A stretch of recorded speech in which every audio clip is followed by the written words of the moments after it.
नमस्कार दोस्तों, जीविका मंत्रा में आपका स्वागत है। शास्त्र के अनुसार हिंदू धर्म में सूर्य हो या चंद्र ग्रहण हो, दोनों ही शुभ नहीं माने गए हैं। ग्रहण के समय सभी तरह के मांगलिक और शुभ कार्यों को करने की मनाही होती है। अभी हाल ही में साल का आखिरी चंद्र ग्रहण गया है। साल 2024 में इस बार कुल 4 ग्रहण थे, जिनमें से 3 ग्रहण लग चुके हैं और चौथा जो कि सूर्य ग्रहण होगा अब जल्दी ही लगने वाला है। सूर्य ग्रहण का सूतक काल 12 घंटे पहले शुरू हो जाता है और मान्यताओं के अनुसार सूतक काल के समय पृथ्वी का वातावरण दूषित होता है। सूतक के अशुभ दोषों से बचने के लिए कुछ जरूरी सावधानियां बरतनी चाहिए। तो चलिए आपको बताते हैं साल 2024 का आखिरी सूर्य ग्रहण कब लगने जा रहा है। इस ग्रहण का सूतक मान्य होगा या नहीं होगा, दुनिया के किन किन हिस्सों में यह ग्रहण दिखाई देगा।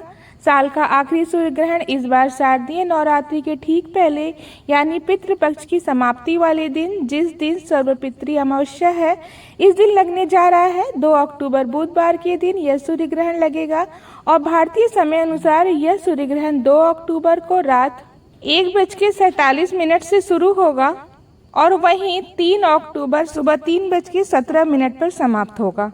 चंद्र ग्रहण का सूतक काल ग्रहण से ठीक 9 घंटे पहले शुरू होता है और सूर्य ग्रहण का सूतक काल लगने से ठीक 12 घंटे पहले शुरू होता है। सूतक काल ग्रहण खत्म होने तक रहता है। तो आपकी जानकारी के लिए आपको बता दें कि सूतक काल केवल उन्हीं जगह पर लगता है जहां पर यह ग्रहण दिखाई देता है। 2 अक्टूबर को लगने वाला जो सूर्य ग्रहण है वह वलयाकार सूर्य ग्रहण होगा, जो कि रिंग ऑफ फायर के रूप में आसमान में दिखाई देगा। और यह ग्रहण क्योंकि भारतीय समय अनुसार रात के समय में लगेगा, यानी कि जिस समय यह ग्रहण प्रारंभ होगा और समाप्त होगा वह समय हमारे देश में रात का होगा और इस समय विदेशों में दिन का समय होगा। तो जहां पर भी दिन का समय होगा वहां सूर्य ग्रहण दिखाई दे रहा है, वहीं पर यह ग्रहण मान्य होगा। हमारे देश में क्योंकि रात के समय में लगेगा, इसलिए हमारे देश में भारत में यह ग्रहण का कोई असर या कोई भी प्रभाव नहीं होगा। हमारे देश में इस ग्रहण का कोई भी सूतक काल भी मान्य नहीं होगा, इसलिए आप सूतक काल के समय कोई भी काम कर सकते हैं। आप भोजन ग्रहण कर सकते हैं, भोजन बना सकते हैं।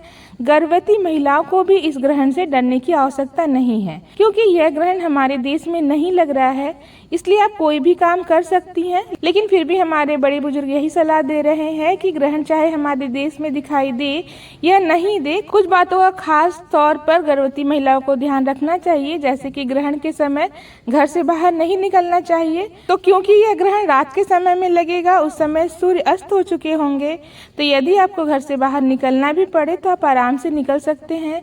इस ग्रहण की अवधि में आप सो सकती हैं, कोई भी काम कर सकती हैं, भोजन ग्रहण कर सकती हैं। लेकिन अगर हो सके तो ग्रहण की अवधि में आप अपने किसी आराध्य देवी देवता के किसी मंत्र का जाप करें या भगवान की लीलाओं की कथाओं का श्रवण कर सकते हैं। ऐसा करने से आपका मन सकारात्मक रहेगा, आपके मन पे इस ग्रहण की कोई परेशानी या कोई भी प्रभाव नहीं होगा। यदि आपके विचार सकारात्मक होंगे, आपको इस ग्रहण से कोई भी दिक्कत नहीं होगी। मन में ऐसे कोई विचार नहीं आएंगे तो आपके होने वाले शिशु पर भी इस प्रकार का कोई दुष्प्रभाव नहीं पड़ेगा। ग्रहण की समाप्ति के बाद अगले दिन आपको एक काम जरूर करना चाहिए कि सुबह आप जितनी जल्दी हो सके उठकर स्नान करें।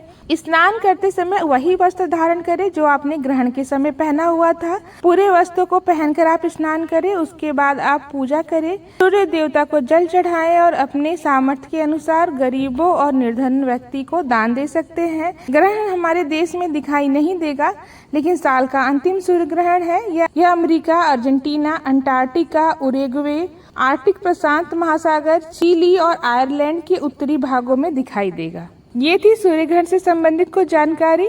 धन्यवाद।